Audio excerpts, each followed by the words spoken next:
일반적으로 사람들이 예수님을 만나면 놀랍게 변한다고 생각합니다. 실제로 예수님 만난 후에 놀라운 극적 변화를 경험했던 사람들이 많이 있었습니다. 예를 들자면 여리고의 세리장 삭개오 같은 사람이죠. 그는 지독히도 탐욕스러운 사람이었습니다마는 예수님을 만난 후에 가난한 이웃을 위해 봉사하는 사람으로 극적으로 변화되었습니다. 어디 삭개오뿐이겠습니까? 예수님 만나서 변화된 사람들은 얼마든지 있습니다. 그래서 많은 사람들이 예수님 만나기를 간절히 사모합니다. 그런데 반대로 예수님 만나서 완전히 극적인 혼란 상태에 빠지게 된 사람도 있었습니다. 누구겠습니까? 사울이죠. 지난 시간에 우리는 다메섹 도상에서 예수님을 만났던 사울에 대해서 생각해 보았습니다. 사울은 예수님 만나기 전에는 유대교 랍비로서 조금도 손색이 없는 사람이었습니다. 행동하는 지성인이었다고 했고요. 그런데 그가 다메섹 도상에서 예수님을 만났습니다. 만난 직후에 어떻게 됐습니까? 우선 실명했습니다. 눈을 떴지만은 전혀 아무것도 보지 못했다고 그랬고요. 그리고 온몸이 마비가 된 사람처럼 혼자 일어나 걸을 수가 없는 상태가 됐습니다. 그래서 많은 사람들의 부축을 받아서 다메섹으로 들어가게 됐습니다. 그리고 3일 동안 물 한 모금도 마실 수가 없었습니다. 여러분 3일 동안 물을 한 모금도 마시지 못하면은 탈수가 되어서요 거의 죽음에 이르게 되어집니다. 여러분도 이런 식으로 예수님 만나고 싶으십니까? 사울은 다메섹 도상에서 예수님을 만난 후에 은혜를 받은 사람이 아니라 거의 죽을 지경에 이르게 됐습니다. 그럼 왜 예수님께서 이렇게 하셨겠습니까? 사울이 예수 믿는 사람을 핍박했기 때문에 예수님께서 이 녀석 맛 좀 봐라 그러면서 손 보신 겁니까? 우리 예수님께서 치사하게 그렇게 하실 분이 아니신데 왜 이렇게 사울에게 하셨을까? 그런 의문이 생깁니다. 여러분들은 믿음이 너무 좋으시기 때문에 예수님이 다 어련히 알아서 그렇게 하셨겠지. 그게 사울에게 좋아서 그런 것이겠지. 그렇게 여러분들은 다 믿음으로 아멘으로 받아 넘어가는데 죄송하지만 저는 의문이 많은 사람입니다. 어렸을 때부터 질문이 참 많았어요. 왜 하나님께서 사울에게 그렇게 행하셨을까? 그런 생각을 가져봤습니다. 다메섹 도상에서 예수님은 사울을 그야말로 넉아웃 시키셨습니다. 예수님 만나서 은혜 받기는 고사하고요. 죽을 판이 된 겁니다. 그럼 사울을 치신 후에 예수님이 그 다음엔 어떻게 하셨습니까? 오늘 본문에서 아나니아를 부르셨습니다. 아나니아라고 하는 이름이요. 사도행전에만 3사람 나옵니다. 사도행전 5장이죠. 그 삽비라의 남편 아나니아가 있었죠. 그 아나니아와 삽비라 이들이 이제 거짓말을 했다가 둘 다 죽임을 당한 사람들이었고요. 그게 첫 번째 사람이었고요. 또 사도행전 23장에 가면은요, 사도 바울을 신문했던 대제사장의 이름이 아나니아였습니다. 그리고 오늘 사도행전 9장에서 또 다메섹의 제자 아나니아가 있습니다. 여러분 보면 11절 한번 같이 봉독하실까요? 11절입니다. 시작. 주께서 이르시되 일어나 집가라 하는 거리로 가서 저가 기도하는 중이라. 예수님께서 아나니아에게 찾아오셔가지고 집가라 하는 거리로 가서 유다의 집에서 다소 사람 사울을 찾아라. 그렇게 말씀하십니다. 사실 아나니아는요, 사울의 박해를 피해서 도망쳐 다메섹까지 쫓겨간 사람입니다. 사울이 대제사장의 공문을 받아가지고 거기까지 쫓아왔다는 소문이 이미 다메섹에 있는 모든 성도들에게 다 퍼졌고 성도들은 몹시 두려워하고 있었습니다. 아나니아도 이 소문을 벌써 들었습니다. 다메섹에 있던 성도들은 전쟁을 앞에 둔 사람들처럼 초긴장 상태에 있었을 것입니다. 여러분, 아나니아를 비롯한 다메섹에 있던 성도들이 얼마나 사울에 대한 두려움과 적개심이 있었겠습니까? 사울의 박해를 피해가지고 다메섹까지, 남의 나라까지 와가지고 도망쳐 살고 있는데 거기까지 따라와서 사람을 잡아가려고 추적해 왔던 겁니다. 그들이 지금 다메섹이 좋아가지고 이민 와서 사는 게 아니지 않습니까? 사울을 피해서 거기까지 갔는데 사울이 거기까지 따라와가지고 예수 믿는 사람을 잡아 죽이려고 했던 겁니다. 그런데 이런 상황에서 예수님은 아나니아에게 사울에게 가서 손을 얹어 안수하고 그의 병을 고치라, 그렇게 말씀하시는 겁니다. 여러분, 아나니아가 예수님의 이런 요구가 이해가 됐겠습니까? 순종하기 쉬웠겠습니까? 그래서 아나니아의 반응이 본문 13절과 14절에 나오는데요. 거기 보시면은 아나니아가 대답하되 주여 이 사람에 대하여 내가 여러 사람에게 듣사온즉 그가 예루살렘에서 주의 성도에게 적지 않은 해를 끼쳤다 하더니 여기서도 주의 이름을 부르는 모든 사람을 결박할 권한을 대제사장에게 받았나이다. 그러니까 아나니아가 대제사장에게 그 공문을 받아가지고 지금 그 다메섹에 있는 성도들을 잡아 죽이려고 왔는데 기독교를 핍박하는 사람입니다. 그 사람에게 내가 가서 안수하리까? 그렇게 물었던 겁니다. 아나니아는 예수님의 요구가 도저히 이해가 되지 않았던 겁니다. 만일 아나니아가 사울을 찾아가서 그의 눈을 고쳐주었다, 그런 소문이 다메섹에 다 퍼지게 되어진다고 하면 여러분, 다메섹에 있는 성도들에게 얼마나 공격을 받겠습니까? 사울이 다메섹에 오다가 예수님이 치셔가지고 맹인이 됐다, 완전히 너가웃시켰다. 그런데 다메섹에 아나니아가 가가지고 그를 고쳐줬대. 만일 이런 소문이 돈다고 생각해 보세요. 사람들이 아나니아 보고 잘했다고 하겠습니까? 만일 이런 상황에서 예수님이 저에게 그랬다 하더라도 아마 저도 도저히 받아들이지 못했을 것 같습니다. 내가 어젯밤에 잠을 제대로 자지 못해가지고 지금 헛소리를 듣고 있는 거 아닌가? 사울에 대한 소문 때문에 신경을 너무 많이 썼더니 내 정신이 이상해진 것 같다. 그러면서 내 영을 혼미케 하는 마귀야, 물러가라. 아마 그러지 않았겠습니까? 또 입장을 바꿔가지고요, 예수님도 이런 상황에서 아나니아를 설득하는 것이 결코 쉬운 일이 아니었을 거예요. 그러니까 아나니아도 순종하기가 너무 어려운 상황이었고 예수님도 그를 설득하는 것이 너무너무 힘든 상황이었습니다. 그러나 어쨌든 15절 보십시오. 주께서 이르시되 가라, 이 사람은 내 이름을 이방인과 임금들과 이스라엘 자손들 앞에 전하기 위하여 택한 나의 그릇이다. 그렇게 예수님이 말씀하시니까 아나니아가 순종하죠.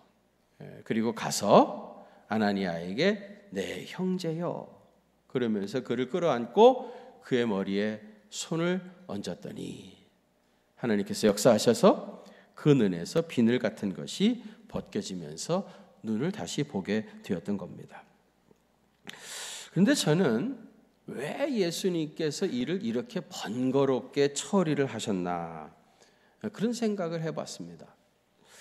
아나니아를 어렵게 설득해서 그의 손을 통해서 꼭 그렇게 하실 필요가 있었느냐 하는 질문이죠. 예수님이 직접 하시면 훨씬 더 편하지 않았겠습니까? 속된 말로 병 주고 약 준다고요. 예수님은 다메섹 도상에서 사울을 넉아웃 시키셨고 또 한쪽으로는 아나니아를 억지로 설득해가지고 그를 설득해서 바울을 회복할 필요가 있었겠느냐, 그런 얘기입니다. 또 하나는요, 사실 아나니아의 손이 무슨 놀라운 능력을 행할 수 있는 기적의 손도 아니죠. 그가 손을 얹어 안수할 때 실제로 바울의 눈을 고치시는 이는 누굽니까? 예수님이죠. 실제로는 예수님이 다 하실 일입니다. 그런데 꼭 그렇게 아나니아를 억지로 설득해가지고 그렇게까지 하실 필요가 있었겠는가 하는 의문이죠. 네가 나를 핍박하고 천방지축으로 까불어서 내가 너를 손본 건데 이건 경고야. 한 번만 더 까불면은 그때는 정말 죽어. 조심해. 그리고는 우리 주님께서 직접 고쳐주셨다면 훨씬 더 효과적이지 않겠습니까?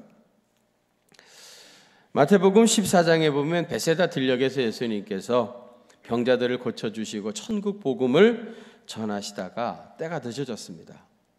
해가 석양으로 뉘엿뉘엿 넘어가죠. 그래서 제자들이 예수님 이곳은 빈들이고 먹을 것도 없고 밤이 깊어지는데 이제 사람들을 시내로 들어가서 밥을 사 먹게 하십시오. 무슨 뜻입니까? 해가 지니까 이제 집회를 좀 마감을 하십시다. 그런 얘기잖아요. 그런데 예수님께서 제자들에게 뭐라고 그러죠? 갈 것 없다. 너희가 먹을 것을 주어라. 그러죠? 말도 안 되는 소리입니다. 아니 거기 있는 사람이 도대체 몇 명인데 어디서 갑자기 그 많은 사람들에게 줄 음식을 구할 수 있겠습니까? 제자들이 거기다 수많은 사람들에게 나누어 줄 음식을 가지고 있었습니까? 먹을 것을 주어라. 얼토당치도 않은 말씀입니다. 예수님의 뚱딴지 같은 말씀에 제자들이 하도 당황스러워하니까 어떤 꼬마 어린이가 얼핏 보니까 먹는 것 때문에 그런 것 같아서 자기 도시락으로 싸왔던 보리떡 5개와 물고기 2마리를 제자들에게 가져왔습니다.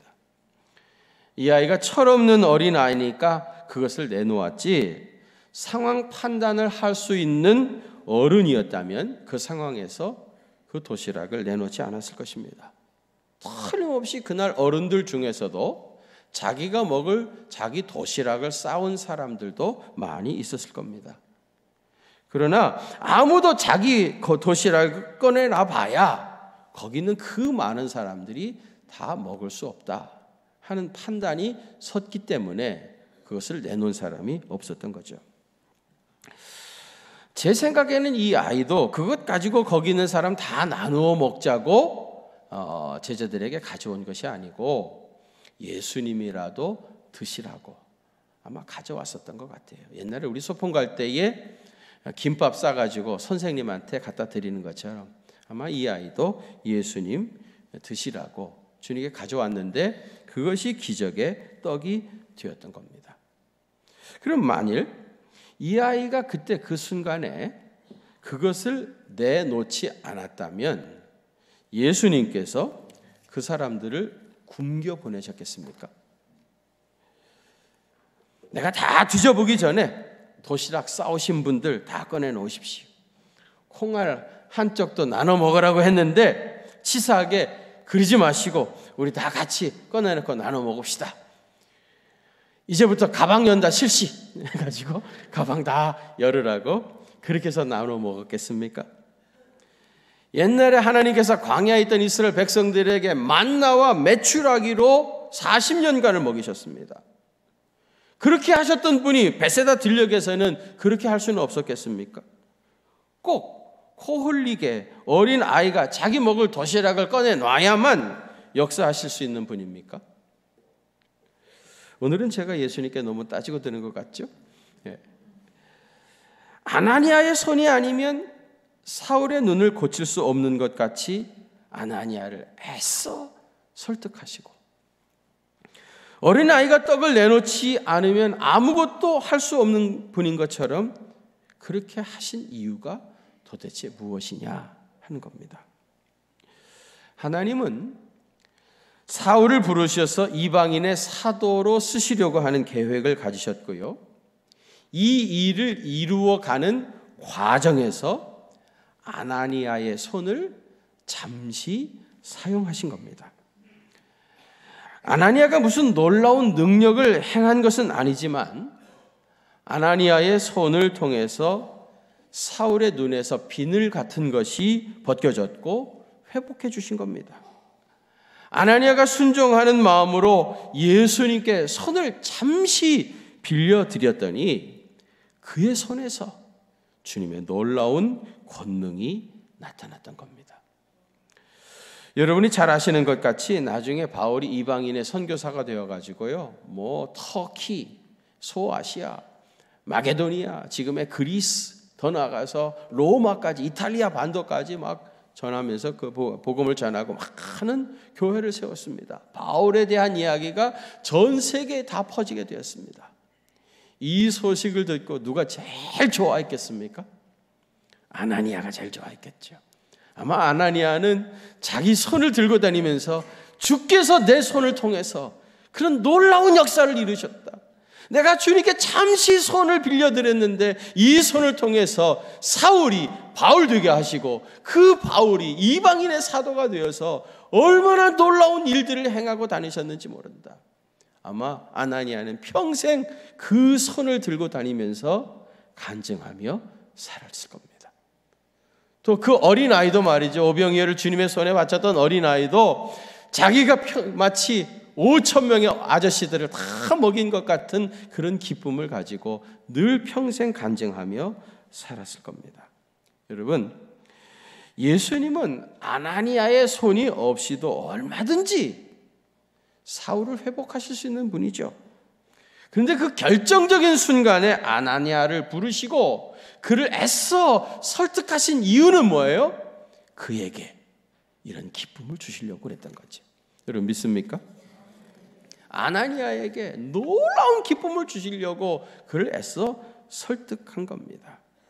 여러분이 하시지 않으시겠다고 물러선다고 해서 하나님의 꿈이 깨지는 것은 아닙니다.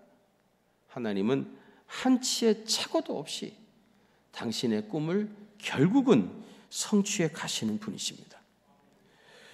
그런데 하나님께서 하시고자 하시는 일에 여러분의 손을 잠시 사용하기를 원하시는 겁니다.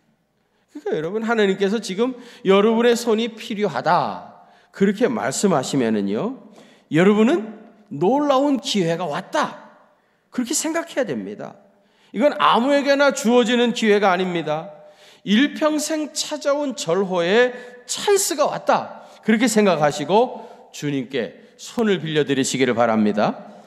저는 이런 상상을 해봤습니다.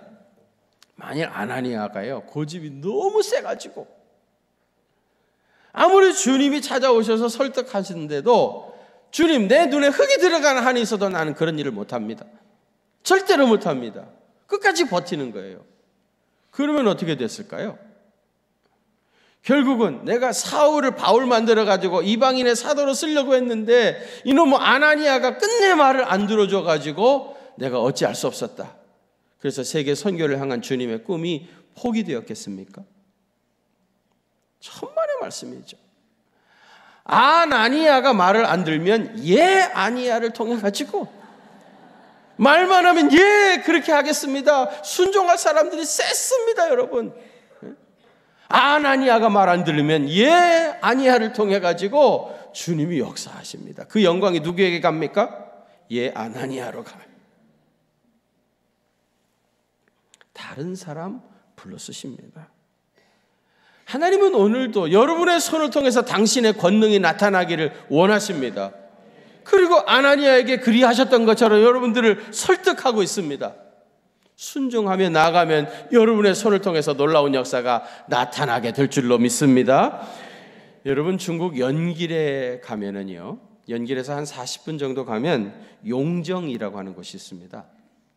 우리 기독교인들은 꼭 한번 가봐야 할 기독교 유적지이고요, 또 우리 민족의 성지입니다.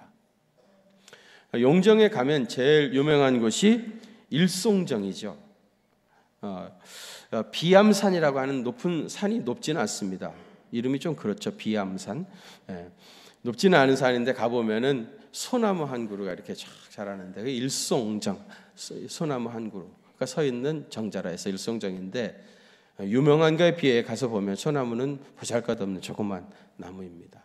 근데 이제 거기 올라가서 이렇게 내려다 보면은 해란강이 쫙 흘러갑니다. 한눈에 다 들어옵니다. 거기 입장료를 낼 때에 그 티켓에 보면 일송정 노래 있잖아요. 그 가사가 1절에서 3절까지 다 있습니다.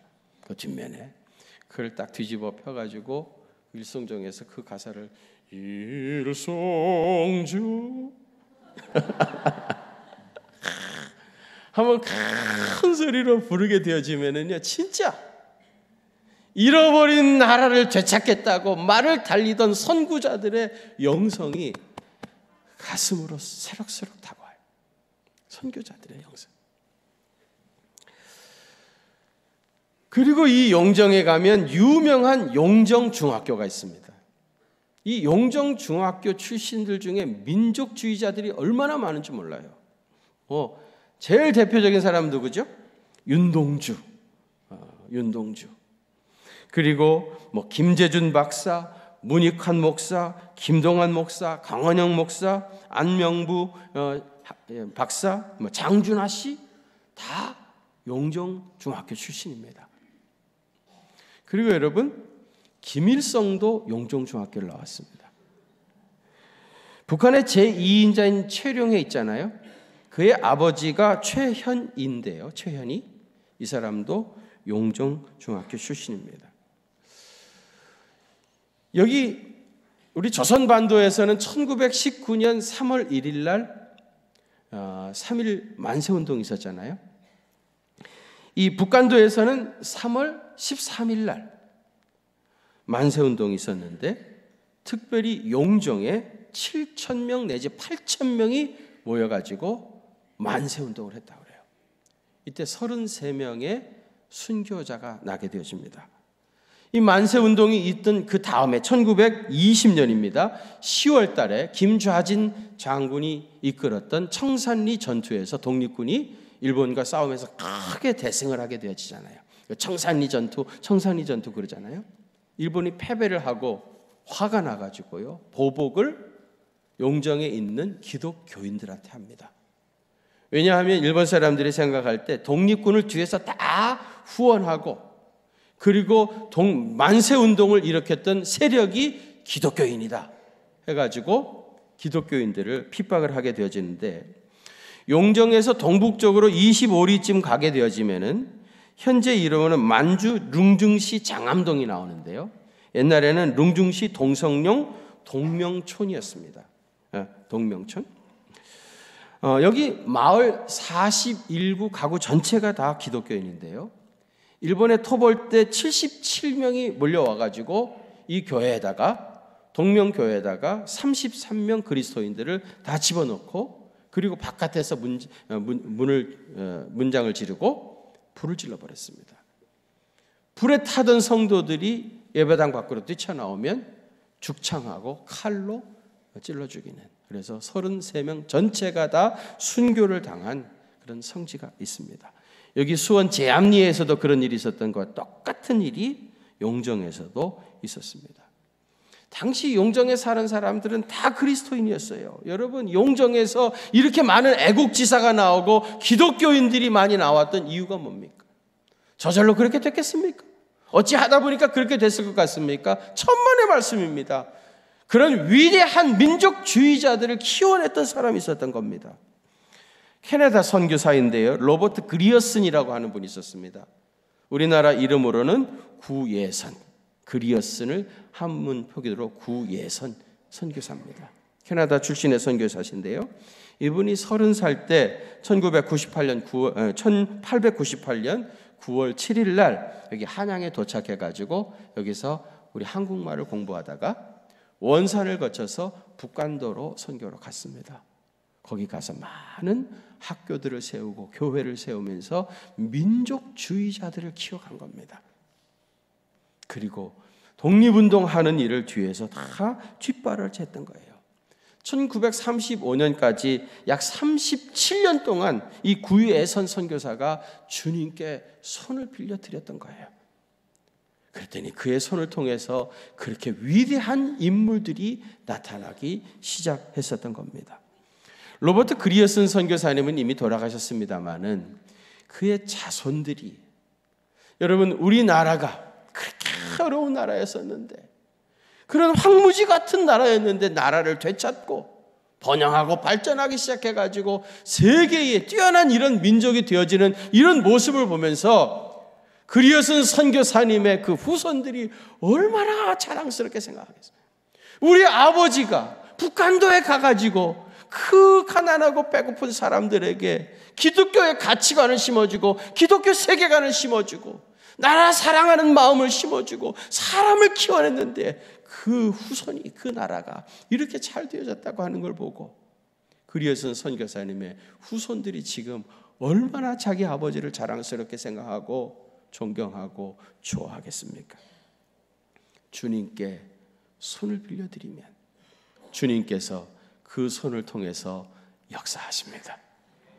지금도 우리 주님이 여러분의 손을 사용하기를 원하십니다. 주님께 손을 빌려드려서 귀하게 쓰임받는 주님의 귀한 종들 되시기를 바랍니다.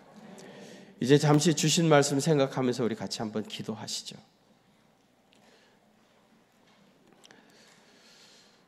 주님은 지금 여러분들을 아나니아를 찾는 것처럼 여러분들을 부르고 계십니다. 주님이 여러분의 손을 사용하고 싶으시다는 것입니다. 여러분의 손을 통해서 당신의 놀라운 꿈을 이루시고자 지금 여러분들을 설득하고 있습니다. 사실 우리의 손으로 할 수 있는 것이 아무것도 없습니다. 그런데 그 연약한 손, 무능한 손, 보잘것없는 손, 그것을 우리 주님은 쓰시기를 원하시는 것입니다. 사랑하는 성도 여러분, 주님께 여러분의 손을 잠시 빌려드리시기를 바랍니다. 주님이 여러분 손 붙잡고 놀라운 역사를 시작할 것입니다. 주님, 내 손을 주님께 드립니다. 이 손을 사용하여 주시옵소서. 하나님의 놀라운 권능이 나타날 수 있도록 주님 은혜 부어 주시옵소서. 여러분 간절한 마음으로 통성으로 한번 같이 기도하겠습니다. 거룩하신 아버지 하나님, 아버지 하나님의 주께서 우리의 손을 사용하기를 원하셔서 그 옛날 아나니아를 설득하신 것 같이 오늘 우리를 설득하고 계십니다. 하나님 아버지, 이것이 놀라운 기회라는 것을 깨닫게 해주시니 감사를 드립니다. 주님, 사실 주님이 주신 이 손을 가지고 우리가 그저 벌어먹기 위해서 먹고 살려고 얼마나 분주하게 일했는지 모릅니다. 그렇다고 해서 우리가 먹고 사는 문제 하나 제대로 해결하지 못했습니다. 사실 하나님 아버지, 너무나도 메마른 삶을 평생 살아왔습니다. 이제 우리의 손을 주님께 빌려드리기를 원합니다. 주님, 이 손을 마음껏 사용하여 주시옵소서. 우리의 손을 통해서 하나님의 놀라운 기적이 나타나게 하여 주시옵소서. 주님의 거룩하신 뜻을 이루어드리게 하시고 아버지 하나님이여 주의 영광이 나타나게 하셔서 하나님의 사람들을 세워가게 하여 주시옵소서. 주님이 역사의 마지막 때 값지게 쓰임받아 사용하는 주님의 귀한 종들이 되게 하여 주시옵소서. 하나님 아버지, 생각해보면 주님이 주신 손을 그저 우리 앞가름하기 위해서 너무 오랫동안 사용했습니다. 그렇다고 해서 우리의 인생의 문제를 우리가 다 해결했었던 것도 아닙니다. 그래서 정말 얼마나 팍팍하게 살아왔는지 모릅니다. 너무 메마르게 살아왔습니다. 주님, 아무것도 할 수 없는 우리의 손이지만 주님에게 맡겨드리기를 원합니다. 주여, 이제 이 손을 통해서 역사해 주시옵소서. 아나니아의 손을 통해서 사울이 바울 되게 하셨던 것처럼 우리의 손을 통해서 하나님의 놀라운 역사가, 주님의 꿈이 이루어지는, 주님께 쓰임받는 귀한 손 되게 하여 주시옵소서. 그래서 먼 훗날 우리가 살아온 생애에 대해서 하나님께 감사하게 하시고, 우리가 떠난 이후에라도 우리 자손들이, 우리 선조들이 살아왔던 생애에 대해서 자랑스러워하며 그 뒤를 따르는 주님의 귀한 자녀들 다 될 수 있도록 은혜 부어 주옵소서. 이제는 우리 구주 예수 그리스도의 그 크신 은혜와 하나님 우리 아버지의 무한하신 사랑하심과 성령님의 위로하심과 교통하심, 아나니아처럼 우리의 손을 주님께 잠시 빌려드려서 하나님의 놀라운 꿈을 이루시기 원하시는 우리 사랑하는 경기중앙교회 온 성도들과 또 저들의 가정과 그 생업의 현장들 위에 이제로부터 영원토록 함께 계시옵기를 간절히 축원하옵나이다. 아멘.